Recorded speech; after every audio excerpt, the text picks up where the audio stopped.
on? It's Rob here and welcome to Hammered Halo DIY. In this project we are going to be soundproofing the walls that are party walls adjacent to another unit. There's some sound transfer coming through and the new owner doesn't want to hear anything, so we're going to use a product called Sonopan. It's kind of like buffalo board back in the day. The idea is to layer the party walls with this and then re-drywall over top. So we've never done this before, this is a first for us, so let's get into it.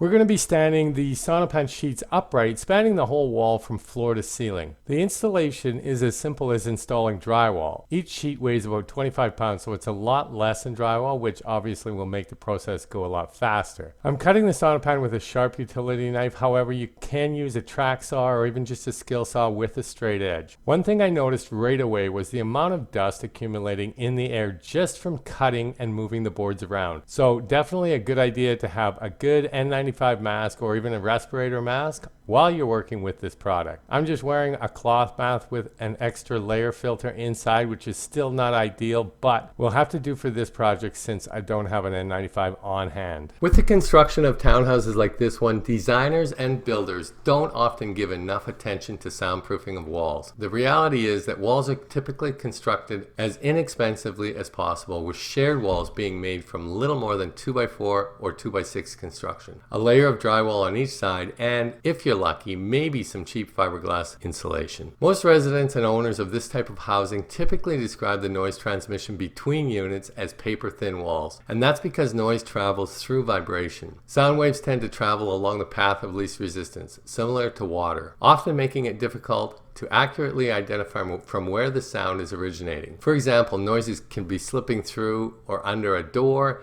through HVAC ducts, or simply through poorly insulated walls. Now we know that using Sonopan paneling like this will not completely remove the sound, but hopefully we can muffle it so it's not so intrusive. Well, that's one room done, you guys. Took about 30 minutes. Not a huge process putting it up. It turns out just the drywall screws grabbing the drywall behind is enough to hold it. We're not actually hitting studs until the next layer of drywall, so that's what it is. That's what you get.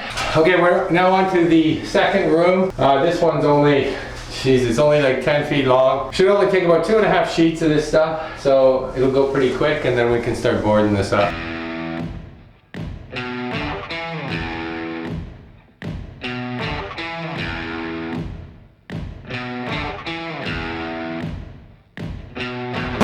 Well, I messed this cut up.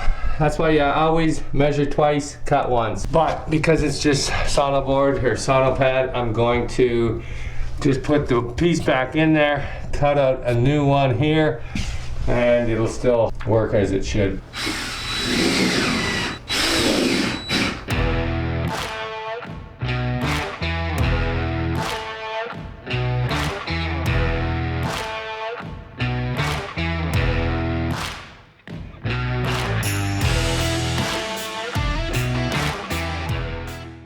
Okay, this room took about 15 minutes. Really easy to put this stuff up. The next step, installing 1/2-inch drywall on here, and then comes the mudding and taping. We may be able to tape this out today as well, so we'll see. So 2 rooms, less than an hour, a pretty decent time.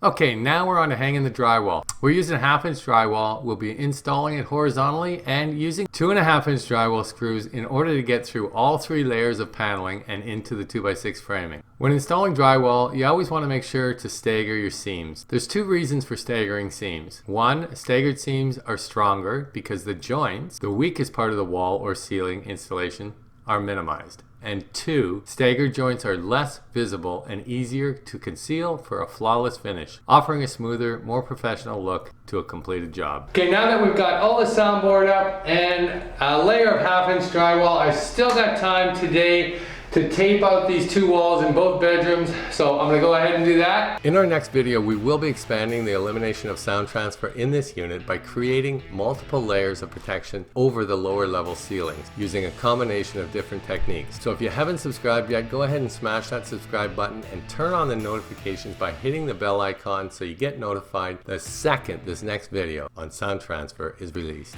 Well, there you go. That's one way of soundproofing a wall. Sonopan soundboard and then another layer of drywall. Took about 8 hours, almost 8 hours to do this top floor, which was 2 bedrooms and a closet. So not too bad. So that's gonna wrap it up for this one, guys. I hope you enjoyed it. If you did, make sure you hit the like button. Don't forget to subscribe, and I will see you on the next one. Peace.